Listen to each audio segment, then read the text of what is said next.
తిరిగిన కాలము చాలును. ప్రియమైనటువంటి దేవుని బిడ్డలకు, దేవుని యొక్క సంఘానికి, మరి ఈ మాటలు వింటున్న మీ అందరికీ కూడా మనవి ఏందంటే, ఈనాడు మానవుడు పాపములో పడిపోవుట, పాపము చేయుట సహజం.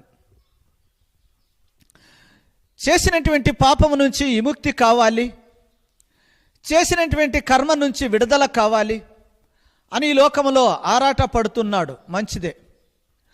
మరి ఈ యొక్క ఆరాటను చూసి గమనించినటువంటి ఆ దేవాది దేవుడు నిన్ను నన్ను చూసి కనికరించి, నా వైపు తిరుగు రా, నిన్ను చక్కగా మలుస్తాను అని దేవుడు పిలిచినప్పుడు, ఏ పాపముకైతే మనం బానిస అయి ఉన్నామో, ఏ కర్మకైతే మేము కట్టబడి ఉన్నామో, ఆ పాపము నాకొద్దు ప్రభువా అని ఇడిసి వస్తూ ఉన్నాం. మంచిదండి. ఎందుకంటే ఒక తాగుబోతుతనాన్ని విడిచిపెట్టి దేవుని వైపు తిరుగుట అది క్షేమం. ఒక తిరుగుబోతుడు, తిండిబోతుడు మరి దయచేసి కుటుంబాన్ని మానేసి పట్టించుకోకుండా తన కడపే తన దేవుడు అనుకొని తిరిగే వాళ్ళు కూడా తన తత్వాన్ని మార్చుకొని కుటుంబాన్ని పోషణ కొరకు పాట పడుతున్నటువంటి వారు మంచిదేనండి. మరి దయచేసి ఇలాగా చెప్పుకుంటూ పోతే రకరకాల దానికి ఈ యొక్క లోకంలో ఉండినటువంటి పాపానికి మానవుడు బానిస అయిపోయినాం. రండి, ఆనాడు ఇశ్రాయేలు ప్రజలు కూడా ఐగుప్త దేశములో నిజంగా బానిసత్వంలో ఉండినటువంటి ప్రజలను దేవుడు చూశాడు, కనకరించి కృప చూపాడు. ఆ యొక్క పాపం నుంచి విడుదల చేయాలి, నా బిడ్డలకు మర నేను విన్నాను అని గొప్పదైనటువంటి దైవజనుని ఒకరిని ఏర్పాటు చేసి ఆ ప్రాంతానికి పంపాడు. దయచేసి బాగా గమనించండి. పంపినటువంటి దైవజనుడు, వెళ్ళినటువంటి దైవజనుడు మరి నిజంగా ఆ ప్రజల కోసం భారము కలిగి, దేవుడు చెప్పినటువంటి కట్టుబాటులను కలిగి ఆ జనాంగాలందరినీ కూడా ఆ చెర నుంచి, ఆ ఇబ్బందుల నుంచి, ఆ బాధల నుంచి ఇడిపించాడు, విడుదల చేశాడు, తాను నడిచాడు, తన ప్రజలను కూడా నడిపించాడు. మంచిదండి. ఇంతవరకు బాగానే ఉన్నది. ఎందుకంటే ఇశ్రాయేలు ప్రజలు ఆనాడు ఆ యొక్క ఐగుప్త దేశంలో పరో రాజు కిందన బానిసత్వంతో ఉండినటువంటి వాళ్ళు ఆ బానిస నుంచి విడుదల పొందినప్పుడు ఆ విడుదల చేసినటువంటి ఆ దేవునికి ఎన్నో స్తుతులు చెల్లించాలి, వందనాలు చెల్లించాలి, కృతజ్ఞత కలిగి ఉండాలి. దయచేసి అదేమిటో ఏం కథ కానీ, ఇడిసొచ్చినటువంటి పాపానికి, ఇడిసొచ్చినటువంటి కర్మానికి మరలా కుక్క తన వాంతికి తిరిగినట్లుగా ఈ లోకంలో ఇడిచినటువంటి పాపానికి మరలా తిరిగే వాళ్ళు ఉన్నారా? ఒకసారి దయచేసి గమనించండి. ఈరోజు అటువంటి తత్వం నీలో ఉంటే, అటువంటి ప్రవర్తన నీలో ఉంటే ఈరోజే నీ యొక్క ప్రవర్తన మార్చుకోమని ప్రభువైనటువంటి దేవుడు నీకు చెలివిస్తూ ఉన్నాడు. ప్రేమైనటువంటి దేవుని బిడ్డలారా, దయచేసి గమనించండి. ఇదే కోణాల్లో, ఇదే పద్ధతిలో, ఇదే ప్రవర్తనలో నీ కుటుంబంలో కావచ్చు, నీ సంఘంలో కావచ్చు, నీ ఫ్రెండ్ సర్కిల్లో కావచ్చు, నీ వ్యక్తిగత విషయంలో కావచ్చు, నీవు చేస్తున్నటువంటి ఉద్యోగంలో కావచ్చు, వ్యాపారంలో కావచ్చు. ప్రియా దేవుని బిడ్డలారా, వద్దు నాయనా, ఈ పాపము వద్దు. ఏదో తెలిసో చేసినటువంటి పాపం నుంచి నేను బయటికి రావాలి అని దేవుని తట్టు తిరిగినప్పుడు దేవుడు నిన్ను కనకరించి కృప చూపి ఆ పాపం నుంచి విడుదల చేశాడు. విడుదల చేసినటువంటి తండ్రికి కృతజ్ఞత కలిగి ఉండాలి. మరి దయచేసి అలాగా లేకుండా మరలా ఇడిసొచ్చినటువంటి పాపము తట్టు నువ్వు చూస్తున్నావేమో, జాగ్రత్త. అదేంటంటారా? ఆ రోజుల్లో ఇశ్రాయేలు ప్రజలు దేవుడు ఏర్పాటు చేసినటువంటి, దీవించబడినటువంటి వాగ్దాన దేశానికి నా ప్రజలను తోడుకోరామని చెప్పినప్పుడు దైవజనుడు ఎంతో పవిత్రంగా, పరిశుద్ధంగా ఆ యొక్క నడిపిస్తున్నటువంటి దైవజనుని మీద గొణుక్కున్నారు. తత్ఫలితంగా వాళ్ళ ప్రయాణము సాగలేకపోయింది, తత్ఫలితంగా వాళ్ళ ప్రయాణము నడవలేకపోయింది. ప్రియా దేవుని బిడ్డలారా, నీ కుటుంబంలో కావచ్చు, నువ్వు చేస్తున్నటువంటి ఉద్యోగంలో కావచ్చు, వ్యాపారంలో కావచ్చు, గమనించు. ఈరోజు ఏ పాపం నుంచి అయితే నువ్వు బయటకు వచ్చి దేవుని సన్నిధానంలో అంచంచలుగా వెతుకుతున్నావో, మరలా ఇటు వచ్చినటువంటి పాపానికి నువ్వు ఎప్పుడైతే తిరుగుతున్నావో పడిపోవుట, చెడిపోవుట ఖాయమో. పాపం నుంచి విడుదల పొందినటువంటి వాడు తిరిగి దాని జోలికి వెళ్ళినావంటే, తిరిగి ఎక్కడైతే నువ్వు పాపానికి బానిస అయ్యావో దాని చుట్టే తిరగక తప్పదు.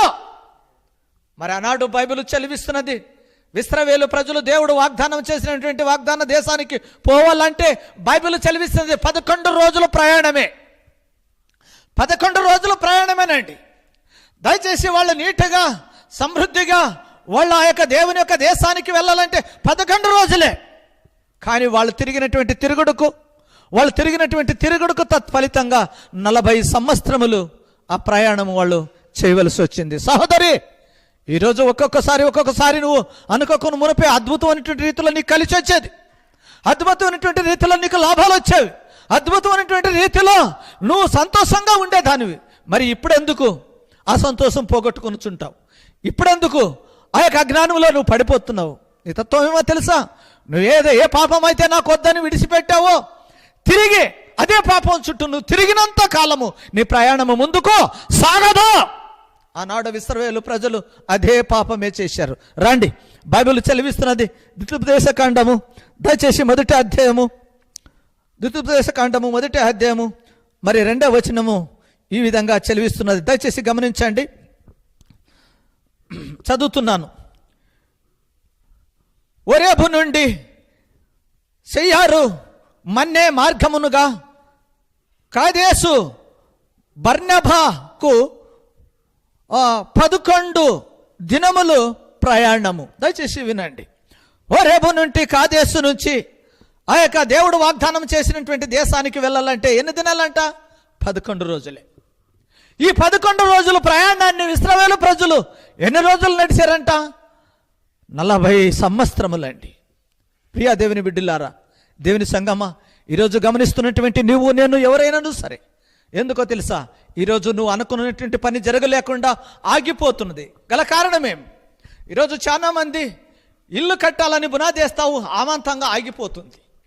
ఈరోజు చాలా మంది ఏదో ఒక వ్యాపారం చేయాలని తలపెడతావు, అర్థంలోనే ఆగిపోతావు. ఈరోజు చాలా మంది ఏదో ఒక పని చేయాలి అని నిర్ణయించుకుంటావు, మంచిదే, ఆ పని ముందుకు సాగలేకపోతుంది. కొడుకు పెళ్లి చేయాలనుకుంటున్నావు, కూతురు పెళ్లి చేయాలనుకుంటున్నావు, కానీ చేయలేకపోతున్నావు. కారణము నీలో ఉండినటువంటి ఏ పాపం అయితే నువ్వు త్యజించావో ఒకనొక రోజున మరలా తిరిగి అదే పాపం జోలి నువ్వు వెళుతుంటే, అదే పాపం చుట్టూ తిరుగుతుంటే నీ ప్రయాణము సాగదు, నీ కార్యము జరగదు. మరి ప్రియమైనటువంటి దేవుని బిడ్డలారా, ఈ మాటలు వింటున్నట్టు ఈ లోపము ఒకవేళ మీలోనే ఉంటే, నాలోనే ఉంటే, ఈరోజే ప్రభువా మరి దేవునితో జీవితం అనే కార్యక్రమం ద్వారా నా దాస్తున్న ద్వారా ఈ వాక్యాన్ని విన్నాను, ఈ వాక్యం అన్నది నాకు తట్టింది, ఈరోజు వాక్యం వల్ల నేను సరిపోతున్నాను, వాక్యం అనే ఆహారాన్ని నన్ను బలపరుస్తుంది అన్నట్లయితే నువ్వు దేవుని స్తుతించు. ఎందుకో తెలుసా? ఆనాడు ఇశ్రాయేలు ప్రజలు మాకు మీకు మనందరికి కూడా ఒక సాదృశ్యంగా మిగిలినారండి. వాళ్ళు చేసినటువంటి ప్రయాణము ఎంతో తెలుసా? 40 సంవత్సరములు. దయచేసి దేవుడు దీవించినటువంటి ఆ దేశానికి పోవాలంటే నిజంగా ఎన్ని రోజులు తెలుసండి? బైబిల్ చదివిస్తుందండి 11 రోజులే. బైబిల్లో ఆధారాలు ఉండవండి. 11 రోజుల ప్రయాణానికి ఎప్పుడు దైవజనుని పైన సణుక్కునేది, ఎప్పుడు నడిపించినటువంటి దైవజనుని పైన గొణుక్కునేది, ఎప్పుడు సణుగుడే గణుగుడే. తత్ఫలితంగా వాళ్ళ ప్రయాణము సాగలేకపోతున్నది. ప్రియా దేవుని బిడ్డలారా, నువ్వు మారితేనే దేవుని చూస్తావు, నీలో మార్పు వస్తేనే దేవుని సన్నిధిని చూస్తావు. నీలో మార్పు లేకపోతే నువ్వు మారేంత వరకు ఏ పాపానికైతే నువ్వు బానిసయ్యావో, ఏ పాపానికైతే నువ్వు వంగినావో, ఏ పాపానికైతే నువ్వు కట్టబడినావో ఆ పాపం చుట్టూ తిరుగుతున్నావేమో. జాగ్రత్త! పాపము చేయువాడు దాని చుట్టే తిరుగుతాడు. పాపానికి బానిస అయిపోయినటువంటి వాడు ఏ దాని చుట్టే తిరుగుతుంటాడు, ఆత్మానము తిరుగుతుంటాడు. ఎందుకో తెలుసా? ఆ పాపానికి నువ్వు బానిస అయిపోయావు, ఆ పాపానికి నువ్వు వంగిపోయావు, ఆ దేశానికి నువ్వు అమ్మబడ్డావు. అందుకోసమే దేవుని దర్శనాన్ని చూడలేకపోతున్నావు, దేవుని యొక్క గమ్యాన్ని చూడలేకపోతున్నావు, దేవుడు మాట్లాడినటువంటి కళ జీవితం కనుగొనలేకపోతున్నావు. కారణము ప్రియా దేవుని బిడ్డలారా, మాటిచ్చినటువంటి దేవుడు నిన్ను దీవించక, నిన్ను ఆశ్రయించక తప్పడు. ఆ మాటను ఫలితంగా మనం పొందలేకపోతున్నాం అంటే కారణం ఏందో తెలుసా? మన పాపం వలనే. అదేందో తెలుసా? ఏ పాపం అయితే వద్దు ప్రభువా, ఏ పాప జీవితం అయితే ఈ లోకం నాకు వద్దు అని తీర్మానం చేసుకున్నావు. మంచిదండి. ఆ తీర్మానం చేసుకున్నటువంటి తీర్మానంలో నువ్వు లేకపోతున్నావు. ఇశ్రాయేలు ప్రజలు బానిసత్వంలో ఉన్నప్పుడు, అయ్యో ప్రభువా, చక్కనటువంటి దైవజనుని మాకు తోడుగా పంపించి, కష్టమైన నిష్ఠురమైన దయచేసి చలైన గాలైనా మీతోనే బ్రతుకుతాము, నీతోనే జీవిస్తాము అని చెప్పినటువంటి వాళ్ళు ఈరోజు ఏమైపోయారు? సాగలేకపోతున్నారు.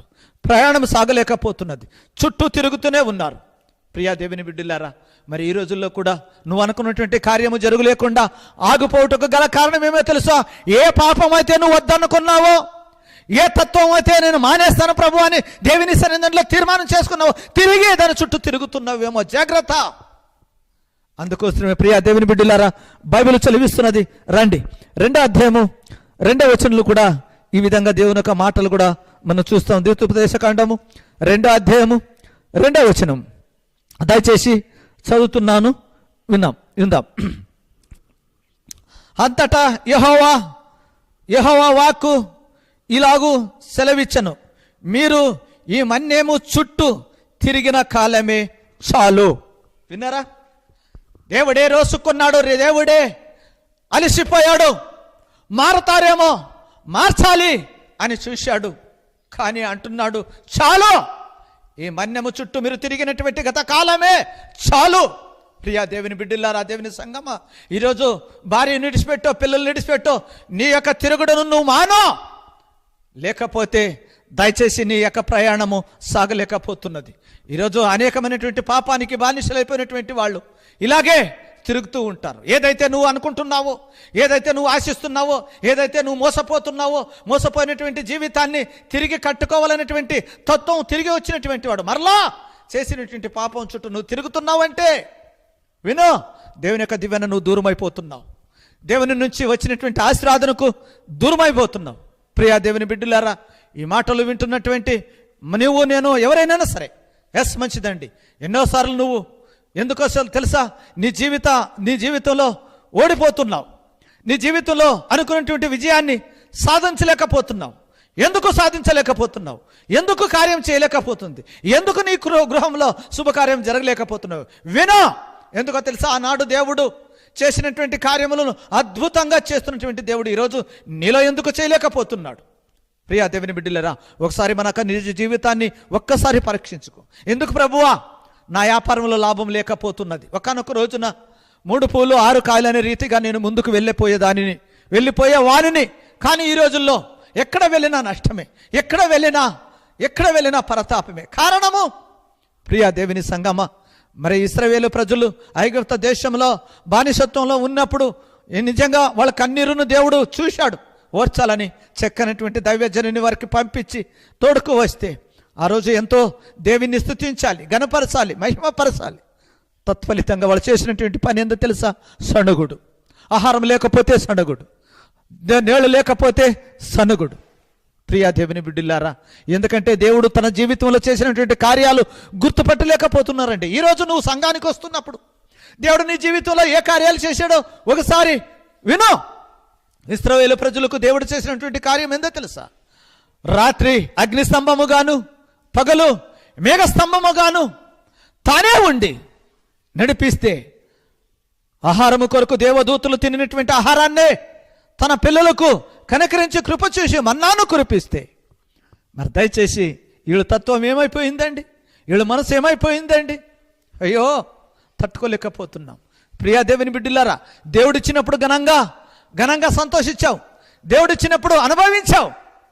మరి దేవుడు నువ్వు చేసినటువంటి పాపానికి ఎప్పుడైతే విముఖుడైపోతాడో అప్పుడు నువ్వు జారిపోటకు ఆస్కారం చూపుతున్నావు. నీ విశ్వాసం ఎక్కడ?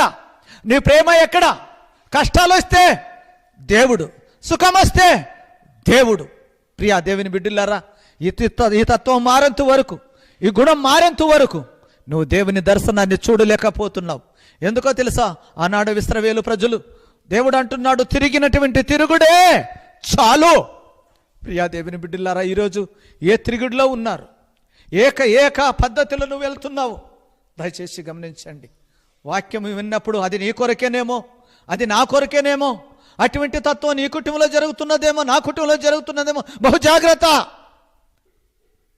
దయచేసి ఇడిసొచ్చినటువంటి పాపాన్ని, ఇడిసొచ్చినటువంటి పాప కర్మ, పాప దేశాలను, కక్షాలను, కలహాలను ఈరోజు నాకొద్దు ప్రభువా, ఈ పాపం వద్దు, ఈ రాజ్యం వద్దు, నువ్వే నాకు కావాలని ఒక తీర్మానం చేసుకున్నావు. మరి ఈరోజు నీ తీర్మానం ఏమవుతున్నది?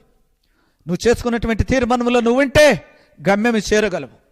ఆ తీసుకున్నటువంటి తీసుకున్నటువంటి తీర్మానంలో తత్వంలో నువ్వు ఉంటే దేవుని సన్నిధిని నువ్వు అనుభవిస్తావు. ఒకవేళ దేవుని సన్నిధానిలో ఆ కృప పొందులేకపోతే గమనించాలి, ఏ పాపానికి నువ్వు బానిస అయిపోయినావు, ఏ కర్మకు నువ్వు కట్టబడ్డావో. పాపము చేయువాడు దాని చుట్టే తిరుగుతూ ఉంటాడు, కర్మ చేయువాడు దాని చుట్టే తిరుగుతున్నాడు.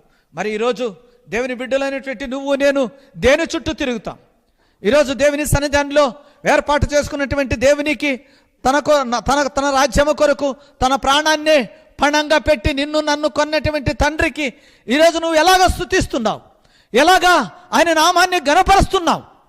సహోదరి, మరి ఈరోజు గడిచినటువంటి కాలమే చాలు ప్రభువా, ఈ వాక్యము నన్ను హెచ్చరింపజేసింది, ఈ వాక్యము ద్వారా నేను మేలు పొందుతున్నాను. ఇక మీదట పాపాన్ని త్యజించి ఇదిగో నువ్వు చెలివిచ్చినటువంటి మాట ప్రకారంగా నేను జీవిస్తాను అని తీర్మానం చేసుకున్నట్లయితే రండి. మరొక మాట కూడా బైబిల్ చెలివిస్తున్నది. మరి ఎందుకో తెలుసా? యేసయ్య గ్రంథము మొదటి అధ్యాయము 19వ వచనము, మొదటి అధ్యాయము 19వ వచనంలో ఈ విధంగా మనము చూస్తూ ఉన్నాం. పరిశుద్ధ గ్రంథంలో రాయబడినటువంటి ప్రతి మాట కూడా ఇవి సత్యమైనటువంటివి. మరి దయచేసి సత్యమైనటువంటి మాటల్లో దేవుడు మాట్లాడుతున్నటువంటి మాటల్లో మీ ముందుకు తెస్తూ ఉన్నాను. ఎందుకో తెలుసా? మీరు సమ్మతించి నా మాట వినిన వెడల మీరు భూమి యొక్క మంచి పదార్థములను అనుభవించుదురు. ప్రియా దేవుని బిడ్డలారా, ఎంత గొప్ప దేవుడు అండి. మీరు సమ్మతించి దేవుని మాట విని నిజంగా ఆయన మాట వింటేనట భూమి యొక్క సమస్తమును నువ్వు స్వతంత్రించుకుంటావు అని ఇంత గొప్ప దేవుడు మాట ఇస్తూ ఉంటే ఈరోజు మనం పొందలేకపోతున్నాం. ఈరోజు దేవుని వలన ఆ ప్రతిఫలమును గుర్తించలేకపోతున్నావు. గల కారణము నువ్వు ఏ పాపం అయితే వద్దనుకుంటున్నావు, ఏ దేశం అయితే నువ్వు వద్దనుకుంటున్నావు, మరలా తిరిగి దాని చుట్టూ నువ్వు తిరుగుతున్నావేమో. అందుకోసమే దేవుని నుంచి ఫలితాలను మనము పొందలేకపోతున్నాం. ప్రియా దేవుని బిడ్డలారా, ఇప్పుడైనను సరే, ఈనాడైనను సరే, నీ హృదయాన్ని మార్చుకొని, నీ తత్వాన్ని మార్చుకొని, ప్రభువా మేదో నా తండ్రి మరలా ఇక మీదట నా జీవితంలో అటువంటి దానికి నేను బానిసుడు కాకుండా ఉండాలంటే, ప్రియా దేవుని బిడ్డలారా, ఏదైతే నీ దేవుడు నీతో చెప్తున్నాడు ఆయన అంటున్నాడండి. నిజంగా ఈ మాటల్లో ఆయన చలివిస్తున్నాడు. ఎందుకంటే సమ్మతిస్తే, దేవుడు చెప్పినటువంటి మాటకు నువ్వు సమ్మతిస్తే దేవుని కృపను పొందుతావు. దేవుడు చెప్పినటువంటి మాటను నువ్వు ఒప్పుకుంటే దేవుని యొక్క సన్నిధిని చూస్తావు. దేవుడు చెప్పినటువంటి మాటకు నువ్వు కట్టబడి ఉంటే అద్భుతము నువ్వు చూస్తావు. ప్రియా దేవుని బిడ్డలారా, ఆ రోజుల్లో ఎందుకో తెలుసా? యేసుక్రీస్తు ప్రభు వారు తన జీవిత కాలంలో ఉన్నప్పుడు ఆయన చేసినటువంటి పని ఏందో తెలుసా? అయా గుడ్డివాడు ఎదురేస్తే ఆయన చెప్పాడు, ఆ యొక్క గుడ్డివానికి ఒక మట్టి తీసుకొని ఆ యొక్క మట్టిని కరిపించి ఆయన అన్నాడు, నువ్వు వెళ్ళి ఆ కోనేటిలో వెళ్ళి నువ్వు కడుక్కోమన్నాడు. గుడ్డివాడు ఇప్పుడు నానాకమైనటువంటి ప్రశ్నలు వేయాలి. ఏం ప్రభువా, నాకు కళ్ళు కనిపించలేదని నీ దగ్గరికి వస్తే మట్టి తీసుకొని పూస్తున్నావే, కడుక్కోమంటున్నావే అని నానా ప్రశ్నలు ఇక్కడ వేయాలి. కానీ దయచేసి దేవుని యొక్క అద్భుతము ఏందో తెలుసా? మాటకు లోబడినటువంటి వారు, దేవుని మాటకు కట్టబడినటువంటి వాళ్ళు దేవుని యొక్క అద్భుతము చూస్తారు. ప్రియా దేవుని బిడ్డలారా, దేవునుడు చెప్పినటువంటి మాట ప్రకారంగా ఆ కోనేటిలోకి వెళ్ళి ఆ గుడ్డివాడు ఎప్పుడైతే యేసయ్య చేసి చెప్పినట్లుగా ఆయన చేశాడో ఆయన జీవితంలో ఏం పొందాడండి? అద్భుతం చూశాడు. సహోదరి, మరి ఈరోజు కూడా దేవుడు మాటకు నువ్వు సమ్మతిస్తే అని అంటున్నాడు. మీరు నా మాటకు సమ్మతిస్తే, ఆయన చెప్పినటువంటి మాటకు నువ్వు సమ్మతిస్తే నీ జీవితంలో అద్భుతం చూడబోతున్నావు. నీ జీవితంలో అనేకమైనటువంటి కార్యములను నువ్వు చూడబోతున్నావు. అది వ్యాపారమే కావచ్చు, విజయము నీదే. అది శుభకార్యం కావచ్చు, కార్యము నీదే. అది నీ ఉద్యోగం కావచ్చు, ప్రమోషన్ నీదే. దయచేసి ఇలాగ చెప్పుకుంటూ పోతే అన్నీ ఇన్ని కాదండి, ఎన్నైనా సరే నువ్వు దేవుని సన్నిధానంలో పొందగలవు. ఎందుకో తెలుసా? అన్నీ కలిగినటువంటి దేవుడు నీ సన్నిధానంలో ఉన్నాడు. అన్నీ కలిగినటువంటి తండ్రి నీ సన్నిధానంలో ఉన్నాడు.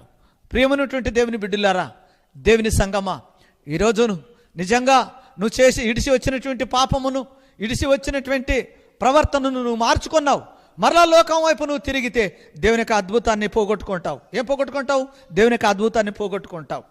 నీ ఎందుకు ఏం జరగట్లేదు? నీ ప్రయాణం ముందుకు సాగట్లేదు, నీ వ్యాపారం ముందుకు సాగట్లేదు, నీ యొక్క వ్యాపారంలో అపజయం కలుగుతున్నది, నువ్వు చేయవలసినటువంటి పనిని నువ్వు చేయలేకపోతున్నావు. కారణము దేవుని మాటకు నువ్వు సమ్మతించట్లేదు.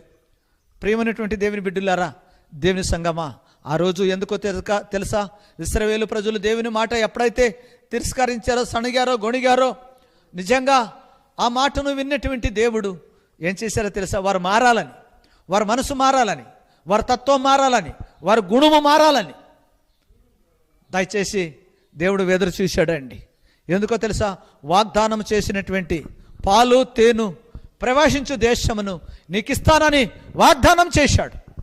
చేసినటువంటి తండ్రి, చెప్పినటువంటి దేవుడు మాట తప్పని వాడిగా ఉండి ఆ ప్రజలకు ఇవ్వబోతున్నటువంటి ఆ యొక్క వాగ్దాన దేశాన్ని ఎందుకో తెలుసా?